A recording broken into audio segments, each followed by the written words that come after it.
नमस्कार, मैं रवीश कुमार। आज प्राइम टाइम में हम इतिहास की किताबों में हो रहे बदलावों पर चर्चा करेंगे। एक बहस जो हमारे बच्चों के भविष्य से जुड़ी है। एनसीईआरटी की किताबों में बदलाव सिर्फ चैप्टर हटाने या जोड़ने का मामला नहीं, बल्कि यह भारत की पहचान और उसकी आत्मा को लेकर वैचारिक संघर्ष का प्रतीक बन गया है। सवाल है, क्या इतिहास को बदला जा रहा है? क्या कुछ हिस्सों को जानबूझकर हटाया जा रहा है, या यह सिर्फ पाठ्यक्रम को हल्का करने की प्रक्रिया है, जैसा सरकार कहती है? स्कूल की किताबें बच्चों के मन पर गहरी छाप छोड़ती हैं। जब मुगल साम्राज्य से जुड़े अध्याय हटते हैं तो स्वाभाविक रूप से सवाल उठते हैं। एक पक्ष इसे इतिहास को सही करने की कोशिश मानता है, दूसरा पक्ष इसे विचारधारा थोपने की साजिश मानता है। आज हम इसी बहस की तह में जाएंगे, तथ्यों की पड़ताल करेंगे और जानेंगे कि इतिहास लेखन के पीछे की राजनीति क्या है। मुगल काल के योगदान और विवाद दोनों हैं।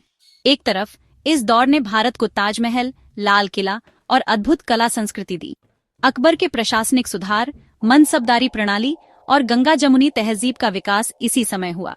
मुगल चित्रकला, उर्दू भाषा और संगीत साहित्य में भी इस युग का बड़ा योगदान रहा। लेकिन आलोचक कहते हैं कि मुगल शासन के क्रूर और दमनकारी पहलुओं को अक्सर छुपाया गया। औरंगजेब के दौर में मंदिरों का विध्वंस, जजिया कर और धार्मिक कट्टरता के आरोप सामने आते हैं।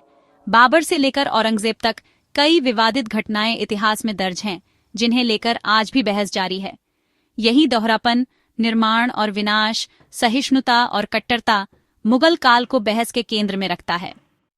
एनसीईआरटी की किताबों में बदलाव के साथ वामपंथी इतिहासकार बनाम दक्षिणपंथी आलोचक की बहस तेज हो गई है।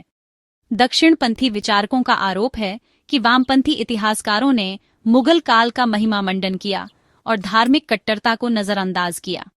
उनका कहना है कि इतिहास को एक तरफा दिखाया गया और हिंदू नायकों के संघर्ष को कम करके आंका गया।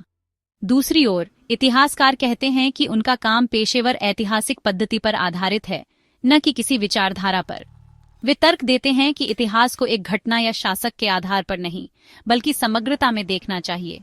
उनका मानना है कि मंदिरों का विध्वंस हो या अनुदान, दोनों पहलुओं को राजनीतिक संदर्भ में समझना जरूरी है। इतिहासकारों का कहना है कि इतिहास को हमारे नायक बनाम उनके खलनायक के खांचे में बांटना सरलीकरण है। हाल के वर्षों में एनसीईआरटी ने इतिहास की किताबों में कई बदलाव किए हैं, जिसे पाठ्यक्रम का युक्तिकरण कहा गया। सबसे चर्चित बदलाव कक्षा 12 की किताब से मुगल दरबार से जुड़े अध्याय हटाना और कक्षा 11 से इस्लाम का उदय जैसे अध्याय हटाना। सरकार का तर्क है कि ये बदलाव दोहराव हटाने और छात्रों का बोझ कम करने के लिए हैं।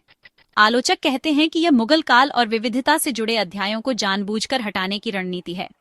कक्षा 10 की राजनीति विज्ञान की किताब से लोकतंत्र और विविधता जैसे अध्याय भी हटाए गए, जिस पर विवाद हुआ। सवाल है, क्या ये बदलाव सिर्फ अकादमिक हैं या इसके पीछे कोई गहरा राजनीतिक मकसद है?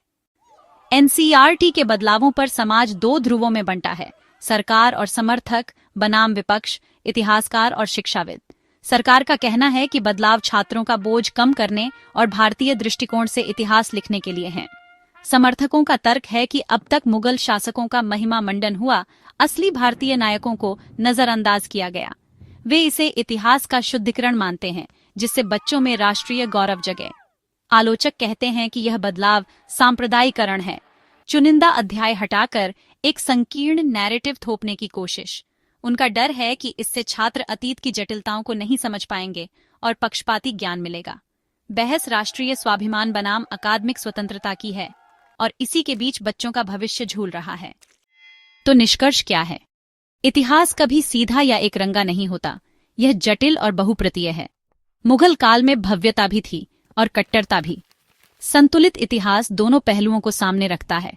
शिक्षा का मकसद तथ्यों को रटाना नहीं, बल्कि आलोचनात्मक सोच विकसित करना है। छात्रों को सिखाना चाहिए कि वे स्रोतों की पड़ताल करें, अलग अलग नजरियों को समझें और सवाल उठाएं। बदलाव करते समय जरूरी है कि हम एक खुला दिमाग और बहस की आजादी बनाए रखें। इतिहास का काम आईना दिखाना है, सिर्फ गौरवगान नहीं, बल्कि गलतियों से भी सीखना। एक संतुलित इतिहास नायक खलनायक के खांचे से ऊपर उठकर छात्रों को सोचने और समझने की आजादी देता है। नमस्कार।